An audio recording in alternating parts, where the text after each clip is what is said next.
in here, but can you hear me over the air? Oh, everybody.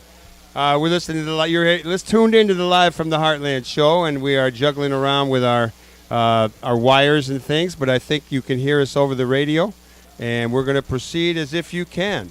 So I've got Thom Clark here from the Community Media Workshop.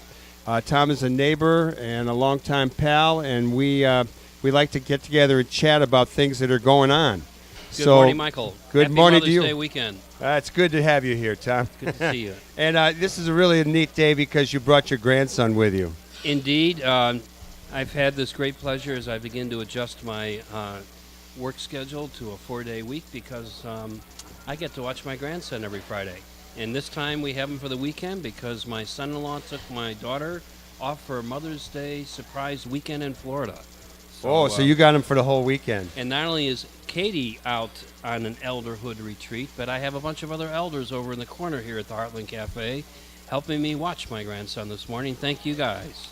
There's a group of progressive Christians over there that meet on a regular Saturday basis, and they're doing a good thing hanging out with the little kid.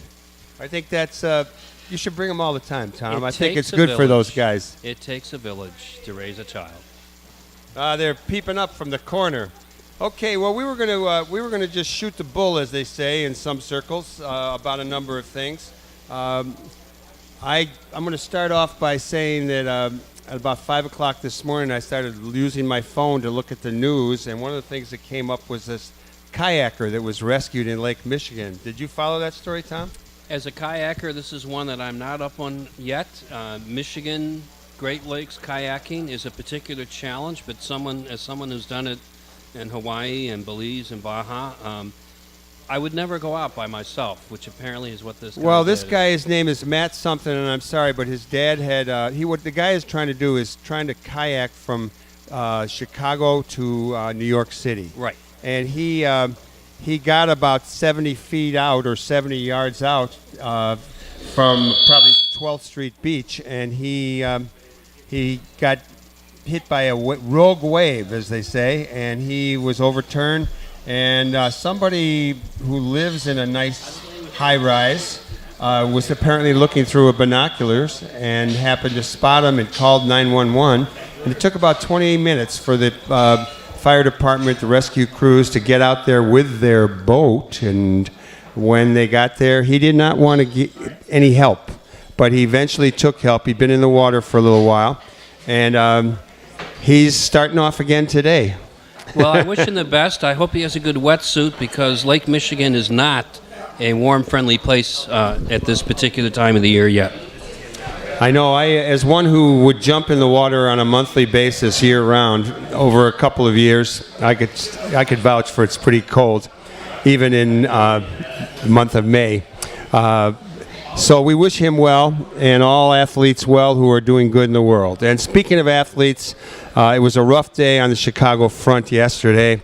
The beloved Bulls took a hit, so they'll be back on Monday, and hopefully they can mount a serious challenge to the Heat. I think. But what about those Hawks? We're getting to the Hawks. The Hawks are good. Do we know who they're playing yet?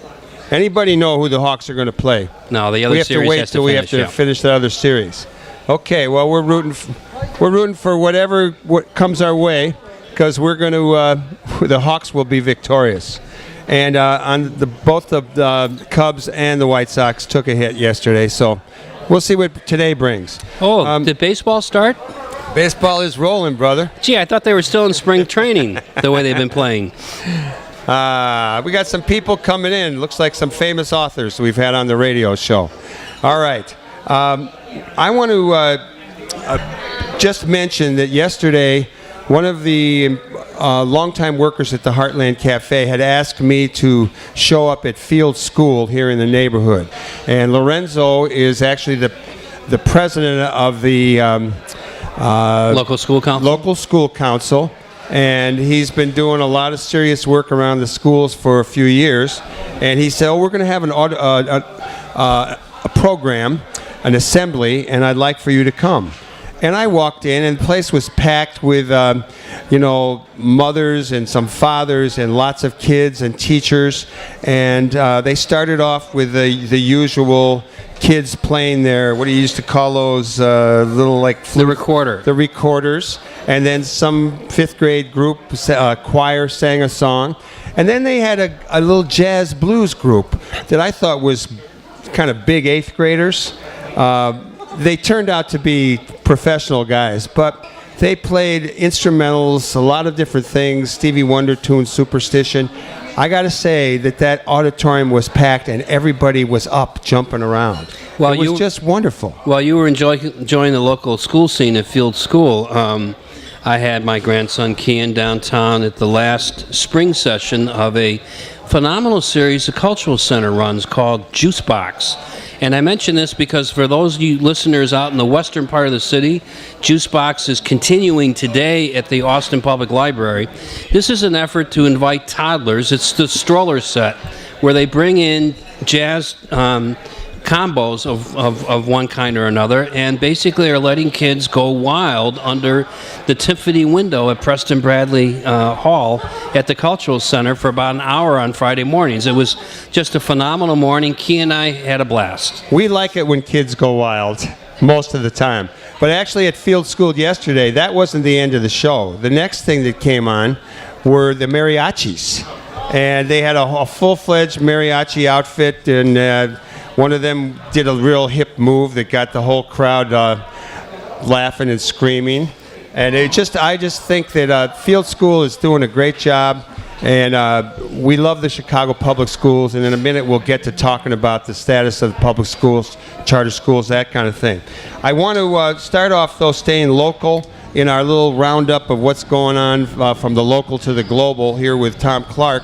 So, Tom, do you have any takes or any opinions on last week's participatory budgeting voting that took place not only in the 49th Ward, but 4 other wards throughout the city?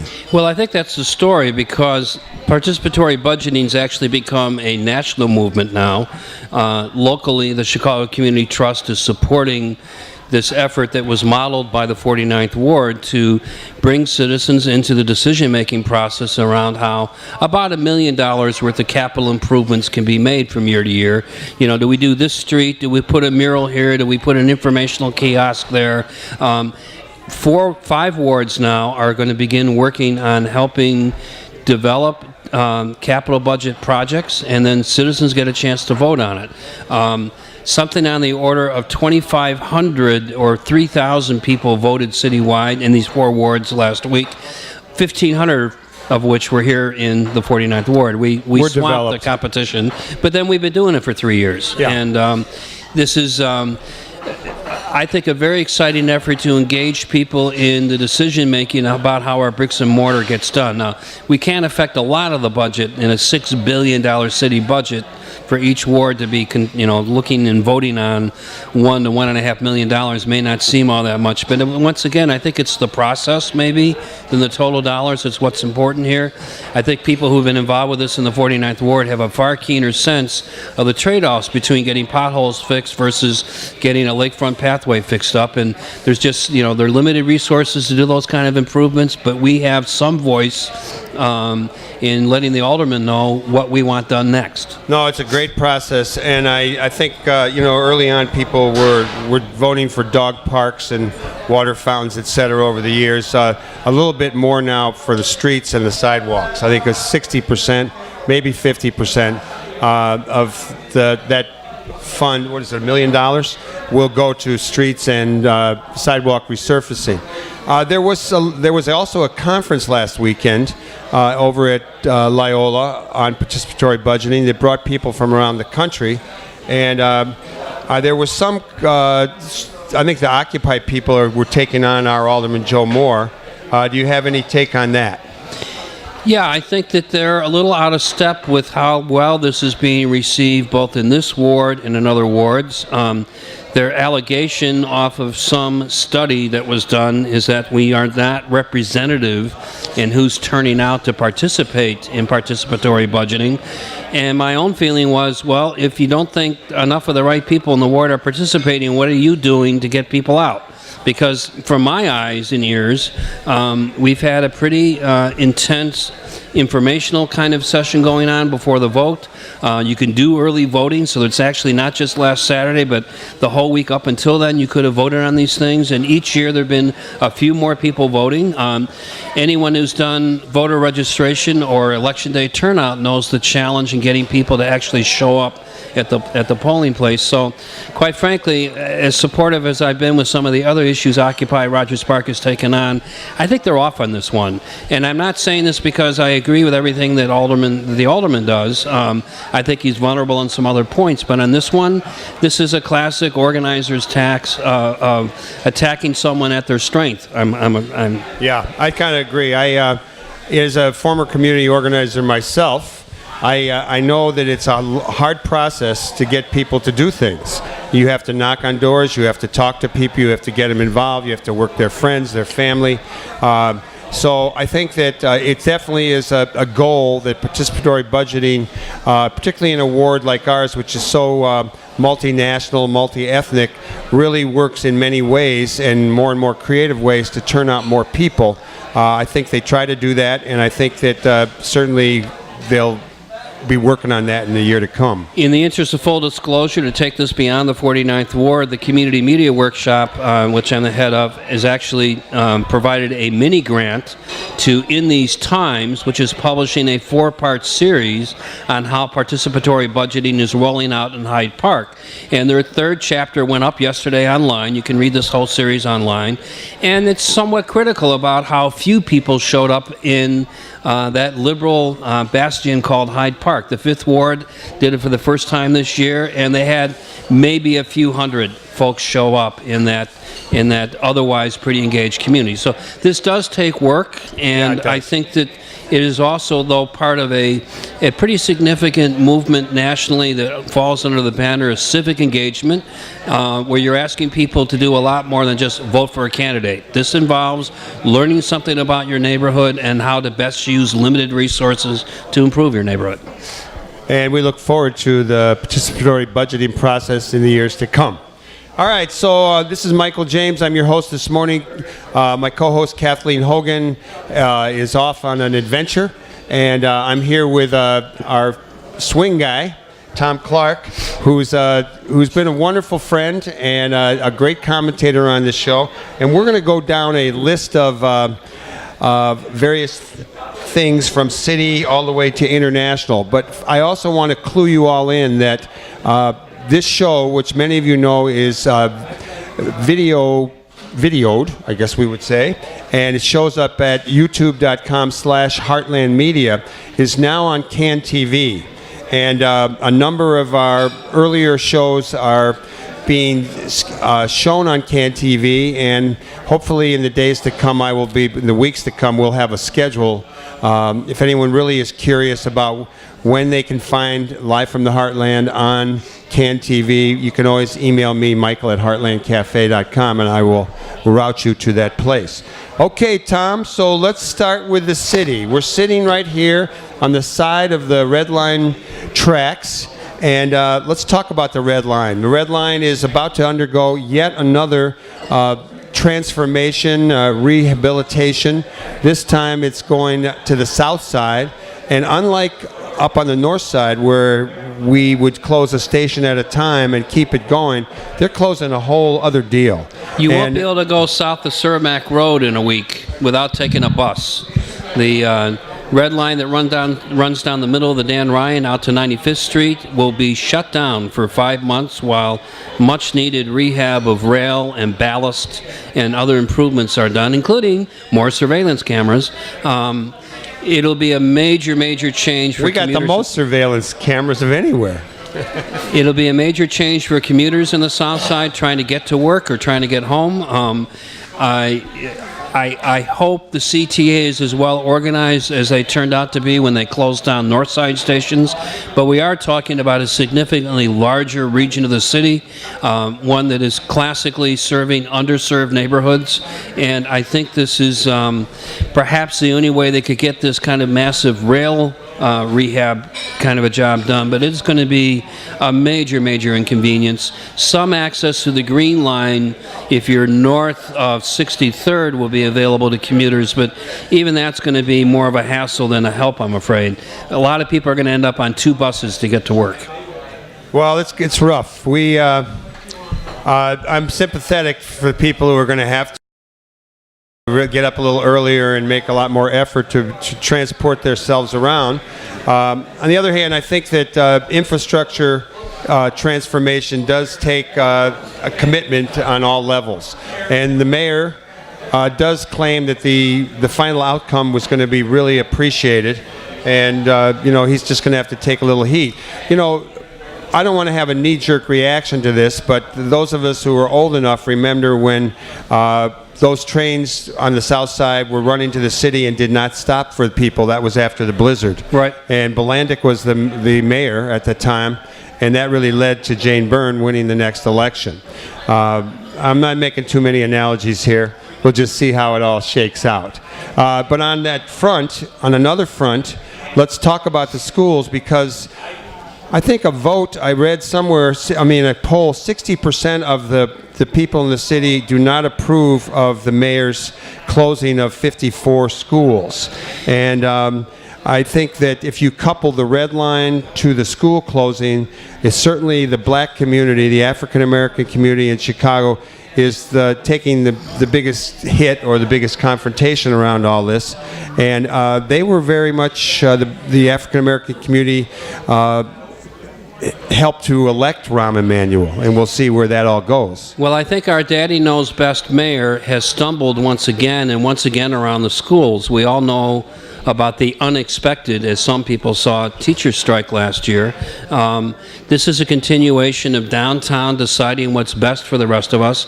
No school system in the country has tried to close this many schools, either numerically or proportionally, ever before.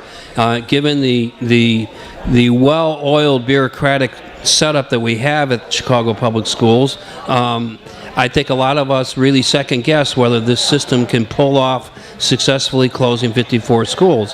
What happened this past week is that a group of independent judges, these are largely literally retired judges, reviewed the scores or hundreds of public hearings that took place around the closings and determined that at least 14 of the 54 proposed schools should not be closed.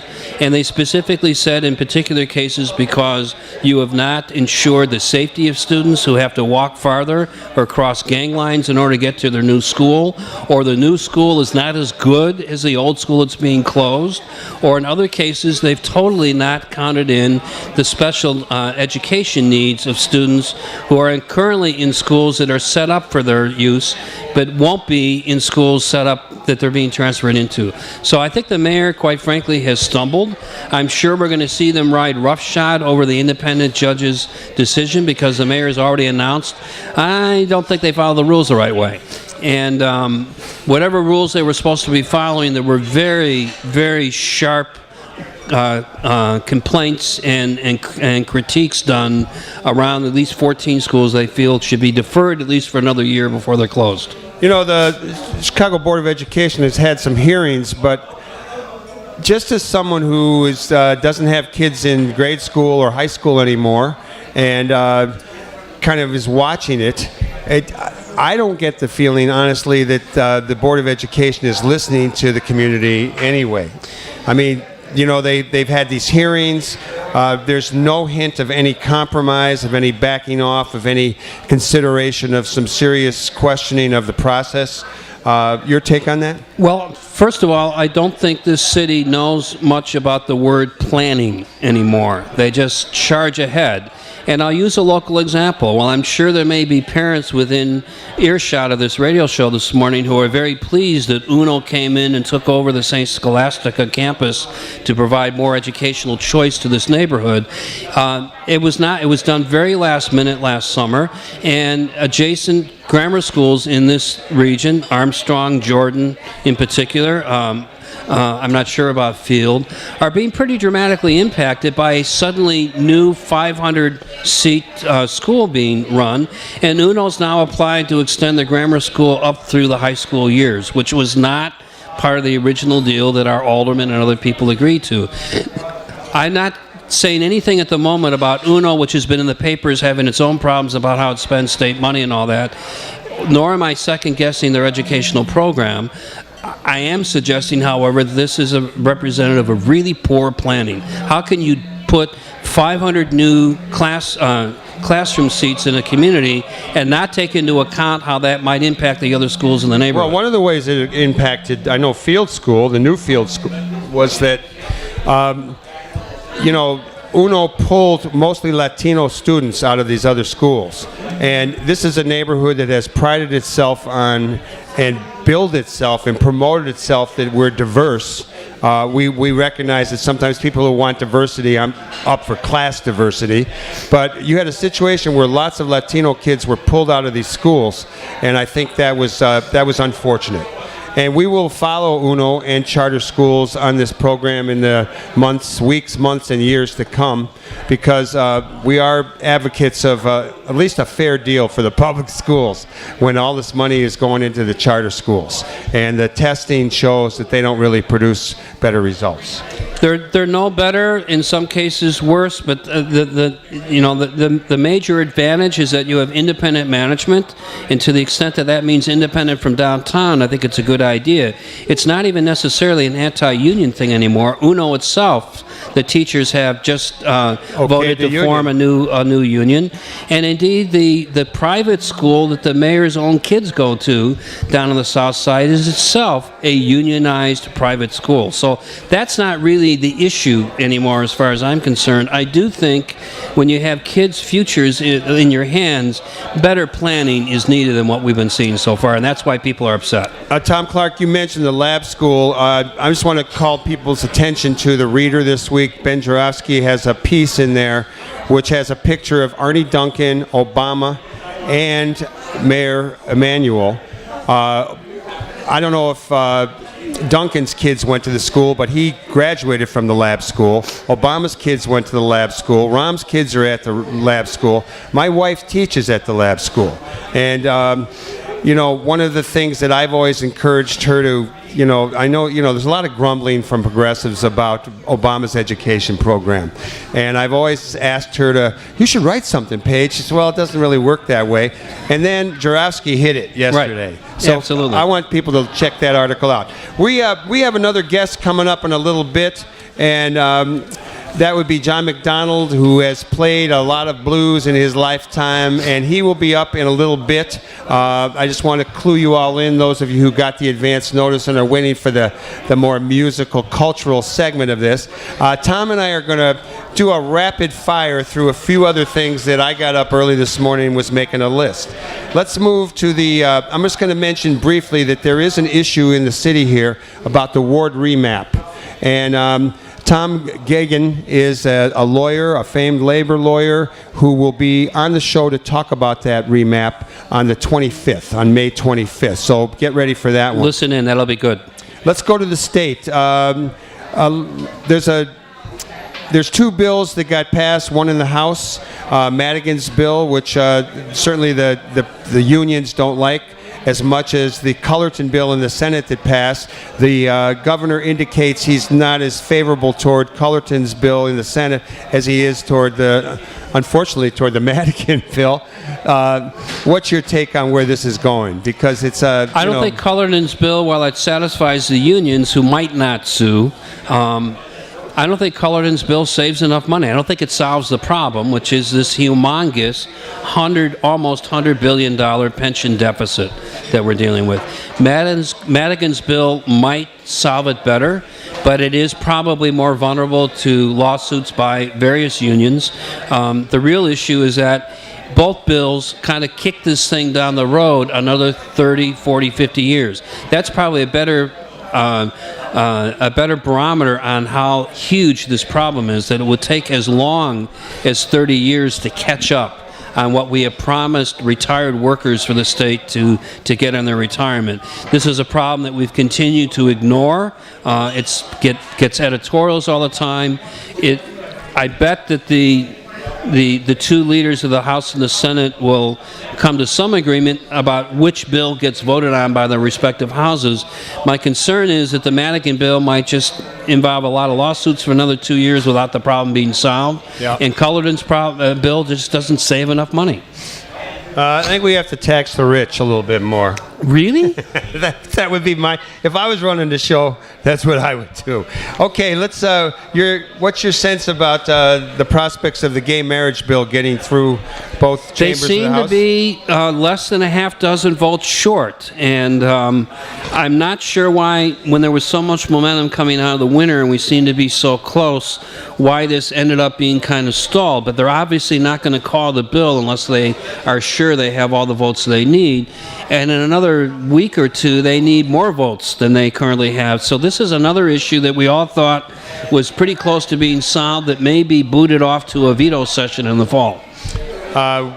And medical marijuana? Like a casino bill. For all the old people who are rickety and need a little help? We have these last-minute changes in both possible new casinos in the city and possibly an ability to get medical marijuana that kind of gets slapped onto other bills. It is amazing how it's come back a few times, and I don't know, maybe it's going to happen this year. All right, I'm going to mention this. I'm not sure how much we're going to get into, but on the national level, one of the things that had caught my attention was that we had fast food workers in New York, in St. Louis, and now Detroit, going out on on a picket line. There were over 400 people from various fast food chains in Detroit who went out yesterday. And do you think this is a movement that's going to catch on? There's a significant movement. We also had a one-day strike here in Chicago, which didn't get much coverage, except the day of. It was about a half-day story. But there are a couple of groups locally that have some momentum and are working with low-wage workers generally, but they've centered in on restaurant workers in particular. I think it is, from a public relations point of view, a pretty good subset of workers to work with, because so many of us use fast food these days. Even as I sit here at the Heartland, where we try to eat a different and healthier way, we need to understand how non-living wage our workers behind the counter get to service that quick burger. Well, there's one other thing I want to cover before we move on to the next segment of the show. Yesterday in Guatemala, Rios Montt, who had been a president, an evangelical Christian, I believe, was convicted of, basically of mass murder and torture. And, Guatemala had a long-running civil war. There were leftist guerrillas many places. There was a lot of support from various Mayan and other Indian tribes. And the court, in a divided country, in a lot of ways, convicted Montt, who is 86 years old, to 80 years in prison. What I found significant about this in a still rebuilding democracy is how much we could learn as a country that's been around for 200 years in the way we deal with such egregious war crimes by our executive branch. Guantanamo. At the very least, a war tribunal similar to what we had in South Africa, I think, should have happened after the Cheney-Bush years, because we are still dealing with the aftermath of what they wrought during their 8 years in office. Here we have Guatemala, who it's an incredibly abusive police state, actually taking on the old leadership and saying, you crossed the line. Maybe someday we'll learn to do the same thing. I hope so. And one of the things that I think people need to know about the Guatemala thing is the U.S. Government was deep up into the anti-leftist campaign and the murdering of innocent civilians who were not necessarily involved. And it wasn't until President Carter came in and pulled the money and the support. But we have not addressed that. We haven't addressed a lot of places where we did the wrong thing at the wrong time to the wrong people. So, Michael, before we go on to our cultural segment, I want to make a point of personal privilege here. Okay. Our annual Making Media Connections Conference is taking place on June 4th. And if you want to hear a little bit about how today's community organizers are using social media and technology, in addition to door-to-door and one-on-one meetings, our keynote discussion on June 4th at Columbia College will be between Laura Washington of the Chicago Reporter and the Sun-Times in Channel 7, and an up-and-coming leader of the Grassroots Collaborative by the name of Amisha Patel. Amisha is a real star in the making, and we're very, very excited to have these two women discuss the role of organizing in the city of Rahm and to what extent their work with both unions and community groups are having some traction because of their expert use of the new digital tools we get through the internet and social media. We have all sorts of training workshops, as well as several panels featuring reporters and a free reception at the end of the day. Get more at communitymediaworkshop.org. That's Making Media Connections on June 4th at Columbia College. Thanks so much for coming on this morning, Tom. You're always a pleasure welcome, to have. And we'll be right back with more Live from the Heartland. And John McDonald is coming up here. He was the rhythm guitar player and a singer in the Magic Slim Band for many years, and he's going to do a few tunes. We're going to talk about the blues, talk about his career, what's going on. So let's hear a little music. We'll be